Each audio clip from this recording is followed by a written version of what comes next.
Hello and welcome to the show. For today's Forza Horizon 5 challenge, we're going to be doing something a little bit different. This is the Peel Scavenger Hunt. The way it is going to work is simple. Dotted around a section of the map in this first part, we are at the kind of Baja circuit, are going to be a selection of peels. We've got 5 of them as a target car, and the goal for the drivers is to crash or to bump into each of the 5 and then get across the finish line. Fastest time will win. Your choice of route, though, is entirely up to you. The players would be driven manufacturers at random to build A-class cars for, and for this first round, hopefully minus a dust storm that's currently causing issues, we would be running A-class rear-wheel drive, and swaps like engine and driveline swaps would be kept to an absolute minimum unless there was absolutely no choice. Up first, we would have Lado. Lado is going to be representing Mercedes in this. Starting off with the rear-wheel drive, we've got the C63 AMG Black. Starts off relatively high, so you don't have the biggest amount of room for upgrades, but is going to have some big tyres and going to have plenty of power in this one. Lado is off and underway, going to go for some of the further away peels in this one. So we've got one up on top of a tyre bridge over here, which is what Lado is aiming for. Climbs up and hits into that one. Now, if you aim for a peel and miss, well, you're going to have to go around and get it. The Mercedes is struggling for traction. I mean, this is the difficulty, of course, with the high-powered, the rear-wheel drive, even with the big tyres. So much power, it's still difficult to get it going. It's a good punt on the next one. Now, we head towards, it's on the top of a ramp through all of here. You've got to negotiate your way through here, get some speed up the ramp, bump the vehicle out of the way. Lado a little bit of a half spin for the Mercedes on the landing. It gets going again though. It's off towards the 4th of the peels, hidden in the water, and Lado's overshot it. Has just missed. It's got to be a bit of an awkward turnaround, and then it's struggling to get the Mercedes out of that deep water. It's through though. It's out the other side, and the final one is under one of these far grandstands, although Lado's got a little bit of a long way round yet. It's a little further round to find the peel under all of this, and indeed there it is. The final peel has been bumped into, and then it is the race across the finish line for the Lado, and that's the time. 120.8 is the benchmark for everyone to try and beat. Not a terrible run. So you have a little bit of a miss on the one in the water, though. That's the slight concern. Up next, we are representing Ford. We have got Rusky. It's a bit of a brave choice, I have to say, going with the classic GT40. I mean, okay, plus point number 1 is to get some really big rear tyres. Okay, so that is going to help the car, definitely on the traction. We're going for a different route with this. It is a J-turn. Now you're allowed to go. Let's go for the vehicles in whatever way you so wish. If the GT40 wants to go for a J-turn, it's a bump, a little overshoot on that one, perhaps into the sort of supports, if you like, but we've got one of the peels found. We're heading not towards the water, actually. What route is this one? Oh, it's going for... Oh, that's a building. If it could have cleared the building, that would have been quite good. We're going for a different... Not a route that I was necessarily expecting here for the Ford. We're going for the far... So I guess we're going to go for the far ones next. We'll get the one on the tyre bridge, and then going to loop its way back towards the finish line. It works. It worked. Either way, at some point you're going to be going in a slightly suboptimum direction. It's a good climb up the hill. You can nudge that peel out of the way. Now heading towards, you get a half decent run actually, towards slightly on the wrong side of the truck, but that's okay. It's just, still not too bad. Can punt that one off. Oh, it's had an iffy landing. It does get onto the wheels though. That's lucky. That could have gone a lot worse for the Ford there, and it's into the water. Can carry good momentum through the water. Doesn't get stuck having to wait. And now she's got to spot the finish line where it is. There we go. It's across the line for the Ford. A 117.5 essentially for the GT40. Not too shabby. A completely different route taken, and the Ford will go to the top of the table. Ollie is up next, representing Honda. Now you can't go wrong with the NSX. Always a strong car in A-Class in this game as it rolls its way off the line. Of course, it is mid-engine. That'll help, and things like with the GT40 as well. Mid-engine will help a little bit to get the power down. We're seeing a more similar route to the one that Lado took at the start. Oh, it's very sideways on the way up there. Loads and loads of wheel spin, although not the same now. Where is it going? It's cutting. Oh, it's made again, gone the wrong side of that truck. There's another one that's been caught out. Has bumped that one off the top. Now we're going to go through the water. Now can carry good momentum through the water. Bumps the one there lightly. This feels like a long way round for the NSX, but the plus point is it can keep its momentum up. It's not really, it's carrying speed through the corners, although it overshot a tiny bit through all of there. We climb up onto the bridge, give the little Tykes car a nudge, and then back to carrying speed off towards the final heel. So it is ending up in this corner, as this time we get these nicely positioned, nice run through there actually for the Honda. Slides and bumps the last of the peels. It's across the line, a 1:12, a good time. It looked a bit of a convoluted way around, I'm not going to lie. However, I think it kept the speed up, it kept the momentum going. Not a bad run at all for the Honda there. Level 8 is our next contender, and they are representing Dodge. We've got an estate car. Always good to see an estate car. I'm always going to cheer on an estate car. Magnum, not a terrible option as far as vehicle goes. It sets off, and we are heading a different direction again. Are we heading towards the water first? It looks like we might be. Oh, I like the thinking. It's a good thought, but mispositioned. The jump has to turn around, and will have cost a little bit of time in all of that. Is going to... Nope, not heading up towards the truck jump. Instead, we are going towards the bridge. That's the wrong bridge slightly. Again, a little overshoot on this. It's a slightly scruffy run for the Dodge so far. We will make sure that falls off the bridge. There we go. Now we head towards the tyre gantry next, and it will loop its way, I imagine, towards... the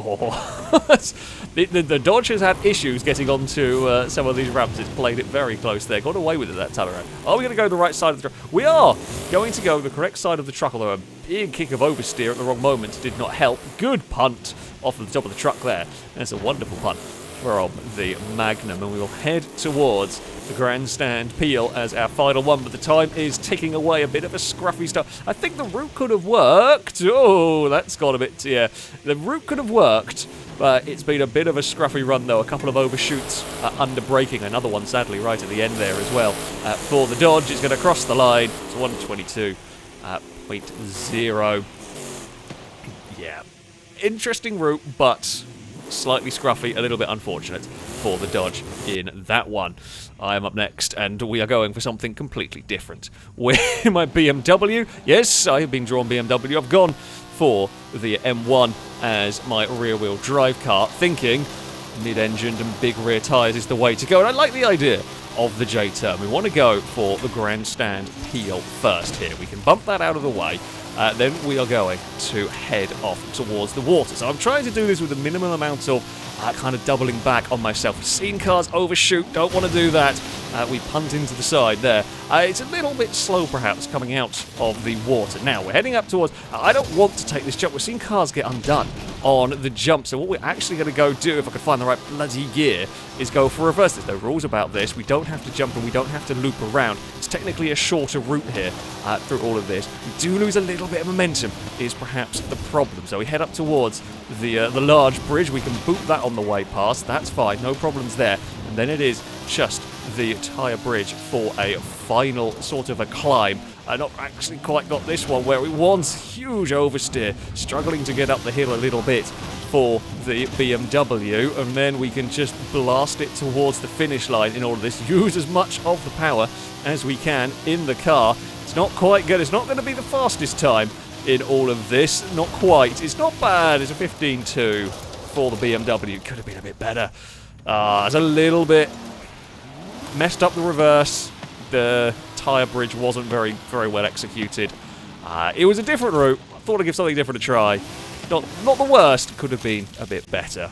Mute is up next. They are representing Chevy, and we have got a Nova to begin with. Now, big rear tyres are good, and a decent chunk of power in all of this as well. That will roar off the line. We are heading towards the tyre bridge, I should imagine first. I wonder if anybody is going to use the reversing strategy in any of the future runs. Oh, again, it's another one. If you don't carry momentum onto the tyre bridge, you can be in a bit of bother in this. And I learned that one, and we have seen it a couple of times as well. You can actually lose a fair bit of time through all of that. Head up towards the much wider bridge. Good, good line, good hit. We've seen this be one of the perhaps preferred routes. Where is it going? Nope, we have gone a different direction. That's not quite where I was expecting it to turn up. Wait, where is it going? Okay, Chevy's gone a little bit of a lot. I think it quite slightly misjudged where it needed to go to climb up there. It's taken a little bit of a detour. It has got the target, at least, in all of this. We're going to run down and through the water it will go. Oh, it's struggling and struggling to get out of the water. It has now made it. One more peel to go. Got to run off towards the grandstand with this one.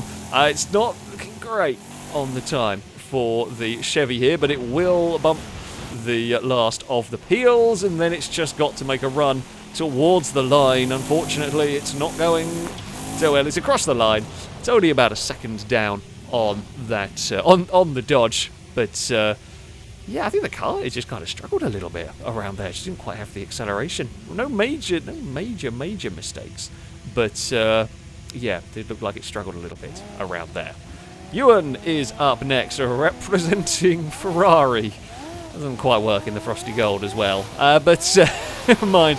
The 288 shall take to the circuit. Again, we've got mid-engined, we've got good traction, we have got a hopefully a good amount of launch, and you get a decent chunk of power in these cars. Across the tyre bridge we go. Can pump that one out of the way. This does seem to be the more preferred line from what we have seen so far. So get these first two out of the way, and then there can be some difference in the routes that you take through here, although Ewan is going to line up, I presume, for the truck jump, and indeed they do. A little sideways up the hill. Good punt, clean enough landing, loses a smidge of momentum, but nothing too terrible. Now you can carry as much speed as possible through the water. It will give a punt to that one, and it's clear up over the jump, and one more to go. You can fire it towards this final corner. It's a good hit. Ooh. Maybe wanted a little bit more speed, actually, just to clear that post for the Ferrari, but it's going quickly. This is going to be a great time for the 288 as it crosses the line. Is a 105 for the Ferrari. That's a hell of a time. That is one hell of a time from the Ferrari. That has really moved the goalposts in all of this. Ewan will take the lead. Impega is up next. They were drawn Subaru, and you don't have much option when it comes to a rear-wheel drive Subaru, but a BRZ is the vehicle of choice. It is a different approach from the Subaru. Is it heading off towards the water first? It does look like it is. It's very close through there. Now, there is a little bit of a desync sometimes when we're in this free cam, so Impega's got it, and we're going a different way, actually. That's not quite perhaps what I was expecting. However, I guess it makes sense, actually. You can kind of straight line it from the water. Head up across the tyre bridge. Big airtime from the Subaru. And then we jump onto the larger of the two bridges. I'm going to presume we will head down towards the truck jump, and indeed, that is where the Subaru will go. Next can bump that one out of the way. It's a little bit of a tough landing through all of there, as we have got just one more peel. This is looking like a good time, actually, for the Subaru. One more peel is underneath the grandstand. Oh, that's a solid post. Oh, that's unlucky. It's bound to happen sooner or later. It's difficult to see as you're just blasting towards the peel. It's across the line. It's still a very good time. Still a sub 1 minute 10 for the Subaru. Unlucky to have clonked the post there, but the Subaru is across the line. Moved it into second. That's a fast time from the Subaru. Up next, we have got Speed Beast. They are representing Toyota. in this one. We've got a Supra for this particular run, and the Supra is going a completely different direction. The Supra is going for, I wonder, it might actually be a slightly better, rather than going for the J-turn, you might be better off actually going forward and turning round, to be fair. Is a good start. So, the Supra has run and clonked the one behind all of this. It looks like we're going to go for the water. Oh, it's overshot. It's gone too far. It's carrying on, though. Well, I guess it's not the worst thing in the world. If it'd be helpful if it could have hit it, but it's not actually the complete end of the world, because it can carry on and punt the one on the tyre bridge. It will then loop back. Of all of the possible ones to miss, that might be about the best possible outcome in all of this. It's another nudge as we head across the line from the two bridges. So we'll head towards the truck jump, and then he's going to have to take another go into the water. However, oh, there we go. It gets turned. Struggle a little bit to get it stopped. It's actually a good jump. Oh, not the best landing. We're going to go for a bit of a spin. Need a little bit of reverse to go for a J-turn. I mean, all it's got to do is get this one in the water, and then it's a run towards the line. It punts the peel in the drink, and then we head towards the line for the Supra. It is still not a bad time. It beats me. Bloody hell. All things considered, that is not a bad time for the Toyota. Danger Man is up next. They are representing Porsche, and I will say, I noticed just before the run started, I've actually got the car on the wrong tyres. Everyone is running off-road race tyres because, well, you get more power and this is full dirt, and Danger Man might have forgotten and has got rally tyres. We're going a different direction, actually, with the Porsche. We are heading up towards the large bridge vehicle first. We'll bump into the back of that. It will loop its way, I presume, off towards the tyre bundle. So yeah, this car is a little bit down on power and has the wrong tyres for it. It is rear-engined. Rear-engined is good in terms of traction, of course. We'll climb the bridge, get that vehicle out of the way. Downside of the one on that bridge is actually a bit of an awkward one to kind of knock it out of the way, because you end up pushing a peel for quite a while. There's a huge punt off of the truck jump. Nicely done from the Porsche. Absolutely chucked that one out of the way. We're through the water. Another good hit through all of that. Just one more to go as it heads towards the grandstand. Considering this car is not quite the right spec almost for this, the time is still going to be very good for the Porsche. It's not going to go to the top of the table, but it is going to be fastest across the line, a 1:07 from the Porsche. That's a hell of a run, actually. That's, all things considered, it goes into a second place for now. That is a very good run from the Porsche. And finally, we have got Gliska. They are representing Nissan. We have got a wide body. Silvia, of course, big tyres you will get on this one. The vehicle will fire itself off the line. Where are we heading first with this? It looks like it's setting up for the water, perhaps. Yep, good line up into the water for the Silvia. That will get that. It's not going for the truck jump. We are going for, I think this route is perhaps a slightly better one, because you kind of, well, whichever way you loop your way back around, you're going to go past the truck jump, so you kind of might as well loop yourself. It's easier, you carry more momentum heading from this direction over the truck jump, rather than trying to loop yourself up in much slower fashion. Here you can just carry speed. Oh, this is on the wrong side of the truck, as we've seen loads of people do, but that's far, so close to missing the ramp as well from the Nissan, but it's made it all work. It's got away with those little close moments. The time is looking very good as well for the Silvia. Is it going to get, how's it going to get through here? It punts the peel clear. Actually, I think that's what Ewan wanted to do with the Ferrari. The Nissan carries more speed. This is looking very good. Is it going to be fast enough? It is! Gliska crosses the line. The Nissan, a 1:03.5. The Nissan goes fastest of all of them. Anyway, I mean, that wasn't a completely perfect run. There was a couple of moments where it just got away with it, but a very good, very good run. So there we go. We are on to the leaderboard, and it is Gliska that will hold the lead. It's close, though. It's very close after this first round. Gliska will take the lead with Ewan in second, just a couple of seconds back. Danger Man is third, and considering that car is not the right spec at all, that's a hell of a time. Impega is fourth, unlucky with a crash on the wall. That would have been probably a couple of seconds faster. Ollie as well with the Honda into fifth, ahead of Speed Piece Toyota, which was, again, a very good time considering that run nearly went very wrong. I end up 7th, my slight alternate strategy not quite working. I think while I had a short route around, I spent too long, wasted too long, just didn't carry momentum where I needed to. Rusky with Ford is a couple of seconds back from me, ahead of Lalo's Mercedes, level 8 with Dodge, and Mute with Chevrolet at the bottom. But it is very close. It is very close. Well, it's very close for 10 seconds cover from 5th to 11th. In 10 seconds cover from sort of first. It's going to be interesting going into the second part of this when we have all-wheel drive cars in a much different environment. This is a lot of fun, though. It really makes you think about kind of your route and your planning. It's a different kind of building and a different kind of racing, but yeah, it is very, very good fun. That, though, is going to be it for this video. Thank you all very much for watching, and until next time, goodbye.